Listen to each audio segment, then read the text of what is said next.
কিমানে গম পাই মই নাজানো জুবিনে এইগৰাকী পাঞ্চনাক কৈছিল যে মোৰ যিদিনাখন মৃত্যু হ'ব তই এই গীতটো গাবি কোনটো গীতৰ কথা কৈছো বাৰু পাঞ্চনা এফালে এদিন হেনেকে মাতিলে দাদা কক তেতিয়া ক'লে মই তোক কৈছিলো নহয় যে মই বুঢ়া নহওঁ মই বুঢ়া নহওঁতো আৰু তই কিন্তু পাঞ্চনা গানটো মই মৰা দিনাখন তই গাবই লাগিব আৰু মই সেইদিনাখন দাদাক মই কৈছিলো যে আৰু যদি আপুনি এবাৰ মোক কয় এই বাক্যটো যে মই মৰিলে তই পাঞ্চনা গাবি তেতিয়াহ'লে মই জীৱনত গানেই বাদ দিম আজিৰ পিছত মই আৰু কেতিয়াও গান নাগাওঁ তাৰপিছত দাদাই তেতিয়া ক'লে হ'ব দে আজিৰ পৰা নাগাওঁ কিন্তু কথাটো তই মনত নকওঁ কথাটো কিন্তু তই মনত ৰাখিবি মই এইকাৰণে গাম নিতুমানদা আজি যে আমি ৰাভাসকল আমি পুনৰ জন্মত বিশ্বাসী আৰু আজি এই মজিয়াতেই মই দাদাৰ পুনৰ জন্ম কামনা কৰি মই অন্তৰেৰে মই পাঞ্চনাত তেখেতৰ কাৰণে গাম আজি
আপুনি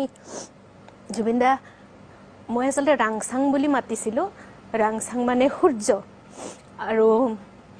মই যিদিনাখন ৰাংচাং নামটো দিছিলোঁ দাদা ইমান ফূৰ্তি পাইছিলে যে ইমান ধুনীয়া নাম কি কচোন মই কোনো সূৰ্য আপুনি আমাৰ বাবে সূৰ্য গোটেই অসমীয়া জাতিটোৰ বাবে এটা সূৰ্য আমাৰ গীতি সাহিত্যৰ পথাৰখনত মুকুট ৰাখিছা আপুনি এটা আমাৰ বাবে প্ৰধান অংগ